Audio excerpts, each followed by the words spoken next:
Hello dear students, कैसे हैं आप सब। तो दोस्तों, परीक्षा की घड़ी आ गई है और इस परीक्षा की घड़ी में आप लोगों को एंड टाइम में मदद करने के लिए मैं ये वीडियो बना रहा हूँ। दोस्तों, अभी इंजीनियरिंग ग्राफिक्स एंड डिज़ाइन इस सब्जेक्ट में जो भी इम्पोर्टेंट चीज़ें हैं वो मैं इस वीडियो लेक्चर के द्वारा आपको बताने वाला हूँ। तो एग्ज़ाम से पहले एक दिन जो बचा है उसमें ये सारी चीज़ें तो आप डेफिनेटली कवर कर ही लेना, और अगर आपने कवर कर ली है तो इस चीज़ों का रिवीजन कर लेना, राइट।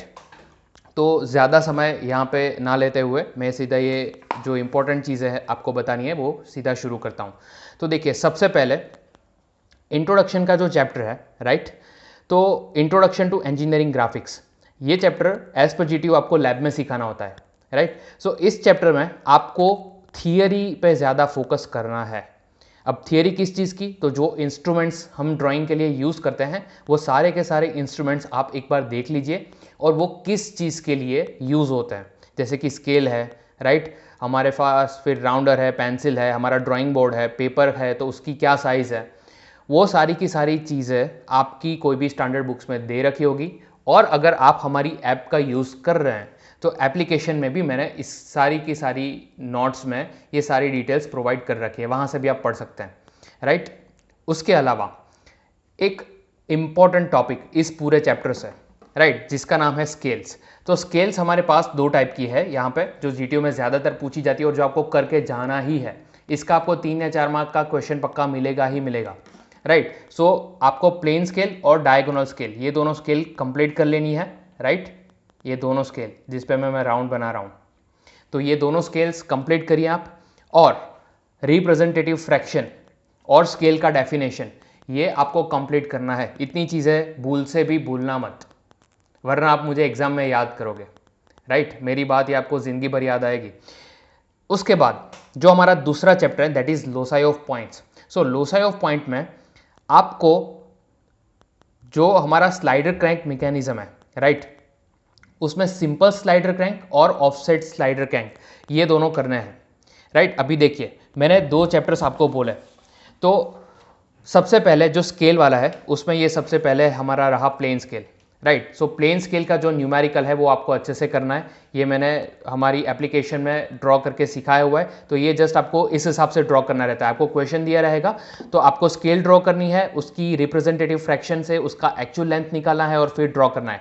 और स्केल ड्रॉ करने के बाद उसका RF लिखना यहाँ पे मत भूलना। ये RF लिखना भूल गए, रिप्रेजेंटेटिव फ्रैक्शन जो आपका स्केल का होगा, तो आपके मार्क्स कटेंगे, राइट।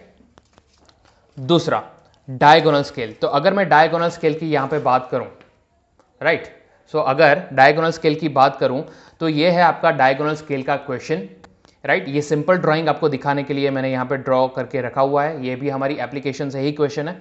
तो इसमें भी आप लोग अच्छे से ड्राइंग करके जो डायमेंशन दिखाना है, जैसे यहाँ पे क्वेश्चन में हमें शो करना है 4.56 मीटर, राइट, 4.56 मीटर। अब यहाँ पे हमने शो क्या क्या किया है, मीटर, डेसीमीटर, सेंटीमीटर। तो यहाँ पे 4.56 जो आपका डायमेंशन आपको मेजर करना है वो ऊपर से एरो खींच के ऐसे दिखाना, राइट, तब जाके आपको मार्क्स मिलेंगे। और यहाँ पे भी RF लिखना मत भूलना, राइट। तो यहाँ पे RF मेंशन किया हुआ है, आप भी नीचे मेंशन कर देना। तो स्केल्स का जो भी न्यूमेरिकल होगा उसमें इंपॉर्टेंट चीज़ क्या रहेगी, आपका रिप्रेजेंटेटिव फ्रैक्शन। उसके अलावा एक तीसरे टाइप की स्केल है हमारे पास जिसको हम बोलते हैं आइसोमेट्रिक स्केल, लेकिन वो हम आइसोमेट्रिक प्रोजेक्शन का जो चैप्टर आएगा उसमें डिस्कस करेंगे। अब उसके बाद हमारा जो तीसरा चैप्टर है that is engineering curves, right. So इस चैप्टर में आपके लिए इंपॉर्टेंट हो जाती है डेफिनेशंस। जितने भी कर्व्स हैं, राइट, हमारे पास कॉनिकल कर्व्स हैं और नॉन कॉनिकल कर्व्स हैं। सो कॉनिकल कर्व्स मतलब आपके पास एक कॉन है, राइट, आपके पास एक कॉन है, आपने उस कॉन को अच्छे से कट किया और आपको अलग अलग टाइप्स की फिगर्स मिल रही है। जैसे कि ये रही हमारी कॉनिकल कर्व्स की फिगर, राइट। सो ये कौन है, उसको आप अलग अलग एंगल से कट कर रहे हैं तो आपको सर्कल मिलेगा, एलिप्स मिलेगा, पैराबोला मिलेगा, हाइपरबोला मिलेगा और आपको ट्राइंगल भी मिल सकता है। तो ये सारे के सारे जो कर्व्स बन रहे हैं उसकी डेफिनेशंस का रट्टा मार लो, राइट। जैसे है जो है जहां से मिले उसको आप अच्छे से याद कर लो। सो पहला काम इंजीनियरिंग कर्व से आपको डेफिनेशंस अच्छे से याद करनी है। दूसरा, अगर आपको कोई भी कर्व का ड्राइंग करना है, आपके सिलेबस में तो बहुत सारे ड्राइंग्स आपको दे के रखे हुए हैं, राइट। जैसे कि आपको यहाँ पे आपको दिख रहा होगा कि आपको कंस्ट्रक्शन ऑफ कॉनिक्स, कॉनिक्स में हमारा हाइपरबोला होता है, पैराबोला होता है और इलिप्स होता है, राइट। सो इन सारे के सारे कॉनिक्स के ड्रॉ करने की बहुत सारी मेथड है। तो इन सारी मेथड्स में से अगर मुझे कोई मेथड चूज करनी है तो मैं एक तो कॉन्सेंट्रिक सर्कल मेथड आपको रिफर करूंगा, दूसरा रेक्टेंगल या ऑब्लोंग मेथड, जो ऑब्लिक रेक्टेंगल मेथड बोलते हैं, वो आप ड्रॉ कर सकते हैं। उसके अलावा टेंजेंट मेथड, टेंजेंट मेथड का क्वेश्चन मैंने एप्लीकेशन में भी करवाया हुआ है, राइट, और आपको कहीं से बुक में से मिल जाता है तो वहीं से भी आप कर लीजिए। और जो इंपॉर्टेंट मेथड है that is directrix focus method. तो ये जो मेथड्स हैं कॉनिक्स कर्व के लिए वो आप कर लीजिए। उसके अलावा टाइम बचता है तो साइक्लॉइड पे जाइए और इन्वॉल्यूट कीजिए, राइट। फिर projection of points and lines. तो देखिए दोस्तों, प्रोजेक्शन ऑफ लाइन सीखने के पहले आपको प्रोजेक्शन ऑफ पॉइंट्स आना जरूरी है, राइट। सो इसके लिए भी मैंने एप्लीकेशन में ये एक शीट प्रोवाइड कर रखी है, right. So front view draw करने के लिए और टॉप व्यू ड्रॉ करने के लिए आपको पॉइंट्स की अलग अलग जगह पे पोजीशन दे रखी होगी कि आपका पॉइंट है that is above horizontal plane and in front of vertical plane. तो आपको सीधा सीधा यही टेबल याद रख के कैसे ड्रॉ करना है वो मैंने एप्लीकेशन में अच्छे से बताया हुआ है, राइट। उसके अलावा भी अगर आपके पास कोई अच्छी सी बुक है या आपके फैकल्टीज ने आपको कॉलेज में अच्छे से करवाया है तो प्रोजेक्शन ऑफ पॉइंट्स को आप अच्छे से करके जाना। ये जो चैप्टर है पॉइंट्स वाला, राइट, वो आपको मतलब इजीएस्ट क्वेश्चंस, राइट, उसके मार्क्स जाने नहीं देना है कैसे भी। सो प्रोजेक्शन ऑफ पॉइंट्स तो भाई मैं हाईलाइट, ये चैप्टर को मैं राउंड करके दे रहा हूं, ये चैप्टर गलती से भी मत छोड़ना, राइट। 3 मार्क या 4 मार्क, अगर आपका नसीब होगा तो 7 मार्क से भी पूछे जाते हैं कभी कभार क्वेश्चंस। उसके बाद है projection of lines, right. So projection of lines के लिए बहुत सारे टाइप के क्वेश्चंस है प्रोजेक्शन ऑफ लाइंस के। कभी कभी तो स्टूडेंट्स को इसके कंसेप्ट्स भी समझ में नहीं आते हैं।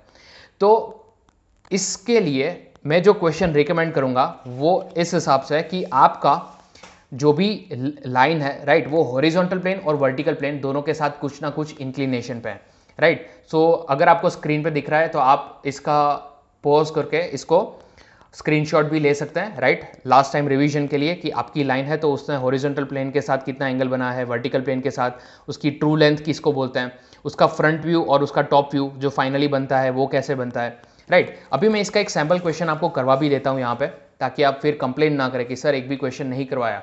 तो देखिए आपको यहाँ पे सबसे पहले ये मैं विंटर 2021, राइट, ये जो आपका 28 मार्च को पेपर हुआ था 2022 को, राइट, क्वेश्चन 5 यही है। सो 7 मार्क में पूछा गया क्वेश्चन है। देखिए क्वेश्चन कुछ इस हिसाब से है, स्ट्रेट लाइन ए बी जिसका लेंथ है 110 mm, सो उसका ट्रू लेंथ क्या हो गया, that is 110 mm, is inclined at 30 degree to horizontal plane and 45 degree to vertical plane. मतलब थीटा और फाई हॉरिजॉन्टल प्लेन और वर्टिकल प्लेन के साथ इंक्लिनेशन आपको दे रखा है, right. So one of its end A is 40 mm from VP and 20 mm above HP. मतलब 40 mm वर्टिकल प्लेन के आगे है और हॉरिजॉन्टल प्लेन से वो 20 mm ऊपर है। सो एंड पॉइंट का आपको पोजीशन दे दिया, draw the projection of line. अभी देखिए ये जो क्वेश्चन है, राइट, उसके लिए मैंने यहाँ पे एक क्वेश्चन में मेथड बता के रखी हुई है, वो मेथड आप याद रख लेना कि जब भी आपको ट्रू लेंथ दे रखी हो, ट्रू लेंथ क्या, तो देखिए लाइन ए बी का लेंथ आपको दे रखा है दैट इज 110 mm।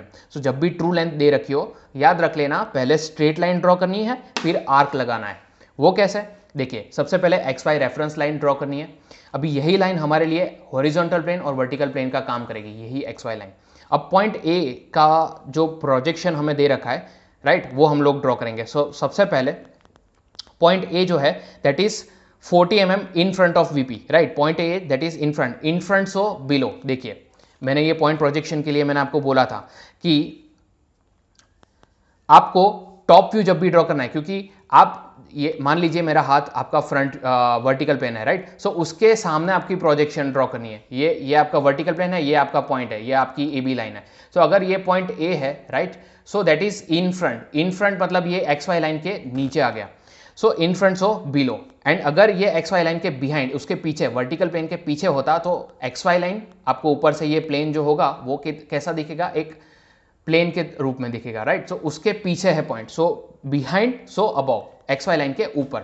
सो अभी हमारा पॉइंट जो है वो वर्टिकल प्लेन के सामने है, इन फ्रंट में है, राइट। सो हमारा 40 mm नीचे, राइट, और यहाँ पे ए डैश जो है हमारा that is 20 mm above HP। तो हमारा ए डैश यहाँ पे आ गया। अभी यहाँ पे हमें थीटा और फाई की वैल्यू पता है। Theta is angle with respect to horizontal plane, so ये हमारा हॉरिजॉन्टल प्लेन के रिस्पेक्ट में जो एंगल है 30 डिग्री, राइट, वो रख के हमने एक लाइन ड्रॉ कर दी जिसकी लेंथ है 110 mm, ये हमारी ट्रू लेंथ आ गई।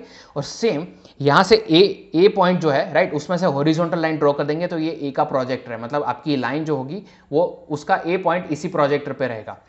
अभी फाई की वैल्यू जो है दैट इज 45 डिग्री, तो 45 डिग्री पे हमने 110 mm की एक लाइन ड्रॉ कर दी। अब जो एंड पॉइंट आ जाए उसमें से भी एक स्ट्रेट लाइन ड्रॉ कर दो। अब मैंने क्या बोला, जब ट्रू लेंथ दे रखी है आपको तो आपको क्या करना है, पहले स्ट्रेट लाइन बनानी है और फिर आर्क्स बनाना है, राइट, ये इजी मेथड है, याद रखना। सो स्ट्रेट लाइन कहां तक बनानी है, तो देखिए A B A dash B dash जो आपका बन गया, right, so A dash B dash is your plan length, और या आप उसको फ्रंट व्यू भी बोल सकते हैं। तो यहाँ पे बी डैश जो आ गया that is locus of B dash. अभी इस बी डैश पॉइंट से आपको ए वाला जो पॉइंट है, राइट, उसमें से जो हॉरिजॉन्टल लाइन आपने ड्रॉ की वहां तक एक लाइन खींचो और फिर इतना डिस्टेंस लेके एक आर्क लगा दो। वो लाइन आपका जो बी पॉइंट है उस लाइन को जहां पे इंटरसेक्ट करेंगे वहां पे आप एक नाम दे दो B2। और सेम चीज आपको यहां से रिपीट करनी है, जो आपका 45 डिग्री पे आपने 110 mm का जो लाइन ड्रॉ किया उस पॉइंट से आपको एक स्ट्रेट लाइन खींचनी है। कहां तक, ये ए डैश का लोकस, लोकस माने पाथ, उसमें से एक स्ट्रेट लाइन ड्रॉ करो और वहां पे जो इंटरसेक्ट करेगी वहां पे आप नाम दे दो B1 डैश और फिर इतना डिस्टेंस मेजर करके आप एक आर्क लगाओ। कहां तक, ये बी डैश का लोकस जो उसका स्ट्रेट लाइन है वहां तक। अब फिर ये जो लाइन है ए डैश B2 डैश और B2, इन दोनों को ज्वाइन कर लो तो आपको क्या मिलेगा, आपका फ्रंट व्यू मिलेगा और आपका टॉप व्यू मिलेगा। फिर उसका एंगल मेजर कर लेना। तो फ्रंट व्यू के साथ जो एंगल होगा उसको हम लोग बोलते हैं अल्फा। सो यहाँ पे हमारा 41 डिग्री आ रहा है और आपका जो टॉप व्यू है उसका जो एंगल बनेगा, राइट, दैट इज बीटा, वो 51 डिग्री आ रहा है। और अगर आपने क्वेश्चन सही से ड्रॉ किया है, राइट, जो पूछा है अगर आपने सही से ड्रॉ किया है तो ये B2 डैश और ये B2 ये एग्जैक्ट एक दोनों आप एक लाइन खींचोगे तो ये पॉइंट एग्जैक्ट एक दूसरे के साथ आएंगे, राइट। सो ये हो गया हमारा प्रोजेक्शन ऑफ स्ट्रेट लाइन का एक स्टैंडर्ड क्वेश्चन जिसमें आपका लाइन जो है वो दोनों ही प्लेन्स को इंक्लाइंड है, राइट। अभी इसके बाद projection of planes. Projections of planes में भी आपके पास बहुत सारे लामिनाज हैं। लामिनाज मतलब 2D फिगर्स, जैसे कि पेंटागन हो गया, हेक्सागन हो गया, फिर है आपका रेक्टेंगल, ट्राइंगल, फिर सेमी सर्कल है, पूरा सर्कल है, राइट। सो उसका आपको एक पोजीशन दे रखा होगा, राइट। सो उसको आपको कैसे ड्रॉ करना है, राइट, वो आप कर सकते हैं। सो ये मैंने एप्लीकेशन में भी अच्छे से एक्सप्लेन करके रखा हुआ है। ये भी एक स्टैंडर्ड क्वेश्चन है। सो आपको ये अंदर का या एक्सटीरियर एंगल जो है वो कितना लेना है, तो उसके लिए ये इक्वेशन याद रखना कि excluded angle is equal to 360 divided by n। n is number of faces, तो पेंटागन में 5 आती है, 1 2 3 4 5, सो 5। अगर हेक्सागन है तो उसके लिए इक्वेशन चेंज हो जाएगा, राइट। और फिर उसका जिस हिसाब से आपको बोला है वो क्वेश्चन में आपको देखना है। सो प्रोजेक्शन ऑफ प्लेन्स हो गया यहाँ पे, राइट। उसमें से कुछ थियरीज इंपॉर्टेंट इतनी है नहीं। अभी इसके बाद आपको प्रोजेक्शन ऑफ सॉलिड के लिए मैं जो आपको थियरी दिखा रहा हूं, राइट, वो थियरीज आपको सबसे पहले करनी है। तो देखिए ये आपको अलग अलग टाइप्स के सॉलिड्स दिख रहे हैं, राइट। सो इन सारे के सारे ट्राइंगल है, स्क्वायर है, पेंटागन है, हेक्सागन है, क्यूब है। ये थियरी एक बार जीटीयू में इन सारे सॉलिड्स के regarding what is prism, what is pyramid, what is cylinder, what are the types of prisms, what are the types of pyramids, right, यहाँ पे आप पढ़ पा रहे होंगे। सो वो एक बार जीटीयू में पूछी हुई है, तो वो आप अच्छे से एक बार देख लेना। सॉलिड्स के क्वेश्चंस भी पूछे जाते हैं, सेक्शन ऑफ सॉलिड्स के भी क्वेश्चंस हैं और उसमें से ही डेवलपमेंट ऑफ सर्फेसेस है। तो आपको प्रोजेक्शन ऑफ सॉलिड आता है तभी उसका आप सेक्शन कर पाएंगे, तभी उसकी सर्फेसेस डेवलप कर पाएंगे, राइट। बट सबसे पहले मैं बोलूँगा अगर आपने शुरुआत ही नहीं किया है तो आप आगे के जो चैप्टर्स हैं वो पहले कंप्लीट कर लीजिए। अभी इतना होने के बाद ये एक स्टैंडर्ड क्वेश्चन है, राइट, प्रोजेक्शन ऑफ सॉलिड का। तो देखिए ये आपको स्क्वायर प्रिज्म दे रखा है, राइट। तो स्क्वायर प्रिज्म का कैसे प्रोजेक्शन होता है वो मैंने यहाँ पे पूरा सॉल्व करके बताया हुआ है। आप इस स्क्रीन को पॉज करके भी इसमें से सीख सकते हैं अगर आपको सीखना है तो। इसके बाद हमारे पास जो नेक्स्ट चैप्टर आता है that is the orthographic projection. अभी ऑर्थोग्राफिक प्रोजेक्शन इस चैप्टर की खूबसूरती ये है कि इसको सबसे लास्ट ही अटेम्प्ट करना। अगर इस चैप्टर में से थियरी पूछी है तो आप थियरी अच्छे से कर लो। अगर थियरी नहीं पूछी है, अगर आपको इसका क्वेश्चन दिया हुआ है, सो आई रिक्वेस्ट यू ऑल कि सबसे पहले इस चैप्टर से क्वेश्चन अटेम्प्ट मत करना। अगर करने गए तो फंस जाओगे। क्यों? क्योंकि कभी कभार स्टूडेंट्स इस चैप्टर को अटेंड करने में ज़्यादा टाइम ले लेते हैं। इसका प्रोजेक्शन बनाना है, ऑर्थोग्राफिक प्रोजेक्शन, मतलब आपको 3D ऑब्जेक्ट दिया हुआ है, उसको आप 2D में कन्वर्ट कर रहे हैं। और इस चैप्टर की जो थियरी है उसमें जो सबसे इंपॉर्टेंट चीज़ है वो है फर्स्ट एंगल प्रोजेक्शन मेथड और थर्ड एंगल प्रोजेक्शन मेथड के बीच का डिफरेंस। कुछ भी छोड़ देना, पूरे चैप्टर से कुछ भी छोड़ देना, लेकिन ये डिफरेंस छोड़ के मत जाना। कभी कभार 3 मार्क में, कभी कभार 4 मार्क में ये पूछ ही लेते हैं, राइट। ये जीटीयू की फेवरेट थियरी है, आप देख पाओगे कि ऑल्टरनेट पेपर में ये पूछी गई है। तो ऑर्थोग्राफिक प्रोजेक्शन चैप्टर से आपको जो भी ड्रॉ करना है, राइट, वो आप कर लेना, लेकिन फर्स्ट एंगल और थर्ड एंगल प्रोजेक्शन मेथड का डिफरेंस जो है वो मत छोड़ना। उसके बाद जो आप ड्रॉ करोगे, right, so usually first angle projection method या थर्ड एंगल प्रोजेक्शन मेथड वो क्वेश्चन में क्लियर कट मेंशन किया ही होगा। अगर नहीं किया तो third angle projection method except करके ड्रॉ करना। उसके बाद आता है हमारा isometric projection and isometric view and drawing. इस चैप्टर से आपको क्या करना है, आपको 2D ऑब्जेक्ट दिया हुआ है, उसको 3D में कन्वर्ट करना है, that is your isometric view और प्रोजेक्शन, राइट। दोनों वैसे तो अलग है, ड्राइंग, आइसोमेट्रिक ड्राइंग भी अलग है, आइसोमेट्रिक प्रोजेक्शन भी अलग है।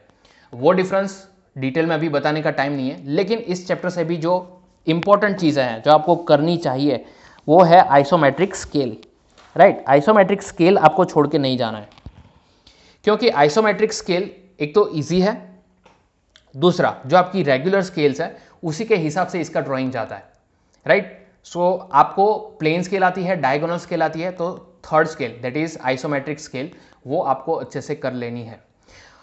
उसके बाद अगर टाइम बचता है तो इसका ड्राइंग करना।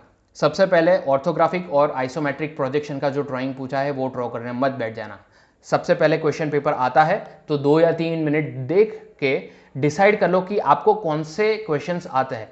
ज़रूरी नहीं है कि क्वेश्चन 1 पहले प्रिंट किया हुआ है तो उसको मैं पहले ही ड्रॉ करूं, नहीं। अगर आपको क्वेश्चन 3 या क्वेश्चन 4 अच्छे से आता है, राइट, एक क्वेश्चन जो है वो 14 मार्क्स का होता है, तो 14 मार्क्स का जो आपको कंप्लीट आता है सबसे पहले वो ड्रॉ करो, राइट, ताकि स्टार्टिंग से ही आपका जो आंसर शीट है उसमें इंप्रेशन अच्छा पड़ेगा। और स्टार्टिंग से ही अगर आपने मार्क्स कैच करना शुरू कर लिया तो वो आपके लिए अच्छा रहेगा, राइट। उसके बाद कंप्यूटर एडेड ड्राइंग। इस चैप्टर में कुछ करो या ना करो, 2 चीज़ें कर लेना। कंप्यूटर एडेड ड्राइंग या ऑटोकैड, उसका बेनिफिट क्या है, right, what are the plus points, मतलब एडवांटेजेस क्या है और ड्रॉबैक्स क्या है। उसके बाद ये आपको जितने भी कमांड्स दे रखे हैं, राइट, वो आपको अच्छे से आने चाहिए। ये थोड़े 2-2, 3-3 मार्क के ही क्वेश्चन है, राइट। सो 3 मार्क में 3 कमांड्स पूछ लेते हैं कि यूज़ ऑफ लाइन कमांड इस, फिर सर्कल का कमांड जो है उसका यूज़ क्या है, कि पॉली लाइन है, रेक्टेंगल है, तो ये सारे के सारे हैच है, फिलेट है, कैम्फर है, ट्रिम है, extend, offset, dim style, right. वैसे तो बहुत सारे कमांड है, ऑटोकैड सॉफ्टवेयर ही इतना कमाल का है, लेकिन यहाँ से सिर्फ थियरीज पूछी जाती है, तो ये भी आप कोई स्टैंडर्ड बुक से पढ़ सकते हैं, या फिर आपको एप्लीकेशन से पढ़ना है तो आप वहाँ से कोर्स भी परचेस कर सकते हैं, राइट। लेकिन AutoCAD, then isometric scale, orthographic projection से फर्स्ट एंगल और थर्ड एंगल प्रोजेक्शन मेथड का difference, right. Projection of solids से जो सॉलिड्स की जो थियरी है वो, लोसाई ऑफ पॉइंट में कोई थियरी नहीं है, राइट, इतनी अच्छी थियरी नहीं है जो मैं आपको दावे के साथ बोल सकूं कि ये करके ही जाना। इंट्रोडक्शन वाला जो चैप्टर है वहाँ पे स्केल्स का डेफिनेशन, रिप्रेजेंटेटिव स्केल, राइट, और ड्राइंग इंस्ट्रूमेंट्स जो है वो, और जो आपको 2 स्केल्स ड्रॉ करनी है वो वाले। इंजीनियरिंग कर्व में अलग अलग कर्व्स की डेफिनेशंस करना, राइट, और प्रोजेक्शन ऑफ पॉइंट, ये छोड़ के मत जाना, इतना तो कर ही लो। अगर आप एक दिन भी 16 आवर्स बैठ के स्टैंडर्ड वे में प्रिपेयर करेंगे ना, तो मैं दावे के साथ बोल सकता हूँ कि ये जो चैप्टर है उसमें आप पासिंग के करीब तो पहुँच ही जाओगे, पास भी हो जाओगे। एक दिन का मेहनत भी मोर देन सफिशिएंट होता है, लेकिन आपको बैठना पड़ेगा, राइट, आपका दिमाग लगाना पड़ेगा, राइट। और ड्राइंग का एग्जाम है, सो ड्रॉ करना, राइट, लेकिन इतना भी ड्रॉ करने के बाद अगर गलती हुई है तो इरेज करना, ज़्यादा मत इरेज करना, राइट, वरना आपका पेज फटेगा तो फिर आंसर शीट बदलने की नौबत आ जाएगी। सो जो भी स्टैंडर्ड चीज़ें मुझे आपको बतानी थी वो मैंने आपको बता दी है। अब इसके बाद मान लीजिए कि आपको इस हिसाब से आपकी ड्राइंग शीट मिल रही है, राइट। सो आपको क्या करना है कि जैसे कि मेरा एक क्वेश्चन है कि draw the projection of point, तो मैं क्या कर सकता हूं, अगर छोटा ही क्वेश्चन है, एक पेज में 2 क्वेश्चन आ सकते हैं, तो मैं क्या कर सकता हूं, यहां पे बीच में ही क्वेश्चन नंबर 1 उसका ए, राइट। ऐसे मुझे जो आपका पेपर चेकर है उसको अच्छे से दिखे उस हिसाब से आपको क्वेश्चन नंबर देना है। आपका पेज जो है वो ऐसे भी रख सकते हो या ऐसे भी रख सकते हो, राइट। अगर आपका ड्राइंग बड़ा है, जैसे कि आपका स्लाइडर क्रैंक मैकेनिज्म आपको ड्रॉ करना है, तो उसमें तो आपको पेज ऐसे ही रखना पड़ेगा, राइट। सो उस केसेस में आप पूरा पेज यूज कीजिए, आपका ड्राइंग कीजिए। और ऑर्थोग्राफिक प्रोजेक्शन और वो सब उसके क्वेश्चंस कर रहे हैं तो आप बीच में ये अपना एक्स वाई लाइन ड्रॉ कर दीजिए, राइट। यहाँ पे आपका फ्रंट व्यू है, यहाँ पे नीचे आपका टॉप व्यू आएगा और उसके लेफ्ट हैंड साइड पे आपका मिलेगा right hand side view, right. So this is based on the third angle projection method. और स्केल्स ड्रॉ कर रहे हैं, कुछ भी ड्रॉ करिए, लेकिन इरेज करने की नौबत ना है, उस हिसाब से ड्रॉ करना। स्केल्स में नीचे रिप्रेजेंटेटिव फ्रैक्शन मेंशन करना मत भूलना, राइट। आप जो भी जैसे कि पेंटागन ड्रॉ कर रहे हैं, राइट, तो यहां पे उसका डायमेंशन दिखाना, राइट, एरो अच्छे से करना, फिर उसका हॉरिजॉन्टल प्लेन के साथ जो इंक्लिनेशन है तो ये एंगल्स जो है वो अच्छे से दिखाना, राइट। फिर यहाँ पे जो नॉमेनक्लेचर जो आप नामकरण करते हैं वो अच्छे से करना, जैसे कि A B C D E. आपने एक कहावत तो सुनी होगी, जो दिखता है वही बिकता है, right. Engineering graphics and design का पेपर एक ऐसा ही पेपर है जिसमें आप जो दिखाओगे सामने वाले को, राइट, उसी के बेस पे वो मार्क रखेगा। जितना अच्छा आपका रिप्रेजेंटेशन रहेगा उतने ही अच्छे आपके मार्क्स रहने वाले हैं, राइट। सो ये बेसिक चीज़ें थी जो मुझे आपको बतानी है। उसके अलावा भी अगर आपको लगता है कि कुछ आपको लास्ट डे पे सीखना है इंपॉर्टेंट, सो मैंने हमारी जो एप्लीकेशन है प्रियेश सर विद्यापीठ, जो एंड्रॉयड प्ले स्टोर पे भी अवेलेबल है, एप्पल स्टोर पे भी अवेलेबल है, तो वहाँ से आप डाउनलोड कर सकते हैं। वहाँ पे भी फ्री में भी इसका मटेरियल रखा हुआ है। और आप एप्लीकेशन में हमारे कोर्स से भी सीखना चाहते हैं तो कोर्स में भी मैंने एक PDF अपलोड की है कि लास्ट डे में भी आप प्रिपेयर करना चाहते हैं, राइट। लास्ट डेज में अगर अच्छे से पढ़ के भी आप पासिंग के करीब भी पहुँचना चाहते हैं तो इन सारे टॉपिक्स को करके आप पढ़ सकते हैं, राइट। सो अगर आपने पूरा सिलेबस अच्छे से किया है तो आप अच्छे से लास्ट डे पे रिवीजन कीजिए, राइट। और मैंने जो इंपॉर्टेंट पॉइंट्स आपको आज बताए हैं वो पॉइंट्स कवर कर लेना, भूले बिना, राइट। आपकी एग्जाम्स के लिए आप सबको बेस्ट विशेस, अच्छे से ड्रॉ कीजिएगा और अच्छी सी नींद लेके जाइए। कम से कम 7 घंटा तो सोना ही है, नींद में कोई कटौती नहीं, राइट। 7 आवर्स मिनिमम स्लिप, क्योंकि आपका दिमाग तभी काम अच्छे से करेगा जब आपने अच्छे से नींद ली होगी। सो अच्छे से सोना, अपना कंपास बॉक्स अच्छे से देख लेना कि आप कुछ भूल नहीं रहे हैं, एग्जाम टाइम में आपको दूसरे के पास मांगना ना पड़े, ऐसी सिचुएशन ना आ जाए, राइट। आपका इरेजर आपके साथ है, आपका pencil, pen, right, rounder, compass, scale, right, वो आपके पास है या नहीं वो भी चेक कर लेना। और अगर आपके पास ड्राइंग बोर्ड है तो ड्राइंग बोर्ड तो लेके ही जाना, राइट। चाहे आपको बाहर रखना पड़े तो रख देना, इन केस आपकी बेंच जो है उसमें कुछ खड्डे हैं, राइट, थोड़े थोड़े कहीं पे होल्स होंगे। सो अगर ऐसी सिचुएशन में आपको ड्रॉ करना पड़ा तो आपकी आंसर शीट जो है वो बिगड़ सकती है। सो उससे बेटर है कि आप ड्राइंग बोर्ड लेके जाए। एग्जामिनर बोलेगा हम आपको यूज़ नहीं करने देंगे तो बाहर रख देना, राइट, कोई चोरी तो करेगा नहीं। सो इतने पॉइंट्स दिमाग में रखना और अच्छे से प्रिपरेशन करना, रिविजन करना और खुद पे भरोसा रखना। ये सबसे बेस्ट जड़ी बूटी है, खुद पे भरोसा। जो भी किया है खुद पे भरोसा रखना, आपने जो प्रिपेयर किया है वही आएगा, राइट, उसके बाहर नहीं आएगा। सो मैंने जो इंपॉर्टेंट बताया वो आपकी कॉलेज फैकल्टीज़ ने जो आपको बताया है वो सब कुछ रिवाइज कर लो। मिलते हैं, all the best, thank you very much.